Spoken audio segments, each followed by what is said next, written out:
Friends, welcome back my channel cook with Mariyam. बिस्मिल्लाहिर्रहमानिर्रहीम। आज मैं आपके लिए पेशावरी नमकीन गोश्त बनाने की रेसिपी लेके ये हम बीफ से बनाएंगे। यहाँ मैंने 1 किलो बीफ ली है, जो एक बड़ी सारी हड्डी है इसके अंदर। थोड़ा सा ये चर्बी वाली मैंने बोटियाँ ली है, तकरीबन 1 किलो है। या आधी चम्मच मैंने नमक की ली है। ये मेरे पास एक बड़ी इलायची है, दालचीनी का टुकड़ा है, एक हरी इलायची है, 4 मैंने हरी मिर्चें ली हैं, कुछ मैंने लहसुन के जवे लिए, बड़े बड़े मैंने अदरक के 4 पीस लिए। ये जैसे गोश्त हमारा बॉयल होगा हम ये निकाल देंगे। यहाँ गोश्त बनाने के लिए नमकीन हमें चाहिए प्रेशर कुकर।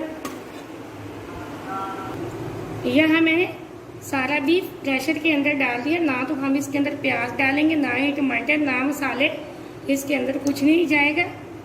पेशावरी नमकीन गोश्त बगैर प्याज के बनता है। जो मेरे पास ये 4 हरी मिर्चें थी, कुछ लहसुन के जवे थे, मैंने वो डाल दिए। 4 पीस मैंने अदरक के बड़े बड़े लिए थे। अब जो मैंने ये 3 मसाले लिए साबुत, ये मैंने डाल दिए। इसी के साथ हम नमक डाल देंगे। 2 गिलास के बराबर मैं पानी डाल दूँगी इसके अंदर।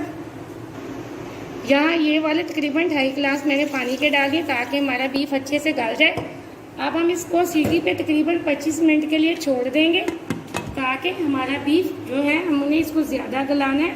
नमकीन गोश्त ज़्यादा गला होता है, इसलिए मैं इसको 25 मिनट के लिए वेट पे छोड़ूंगी। मिलते हैं 25 मिनट बाद।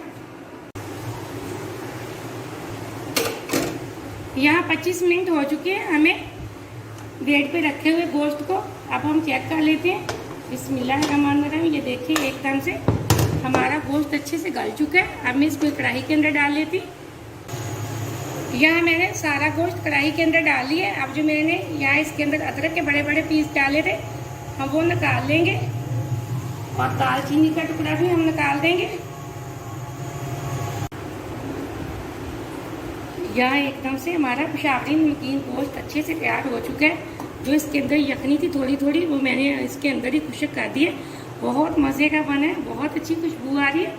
आप वीडियो को पूरा देखा करें और लाइक भी किया करें। आपने अगर अभी तक चैनल को सब्सक्राइब नहीं किया तो जल्दी से कर लें ताकि आने वाली वीडियो सबसे पहले आप देख सकें और मज़े मज़े की चीज़ें बना सकें। अब हम इस गोश्त को एक कढ़ाई के एक बाउल के अंदर निकाल लेते हैं। यहाँ मैंने सारा गोश्त एक बाउल के अंदर निकाल दिया। माशाल्लाह से बहुत अच्छा बना, बहुत अच्छा गला हुआ है, बहुत अच्छी खुशबू आ रही, खाने में एकदम बहुत मज़ेदार है।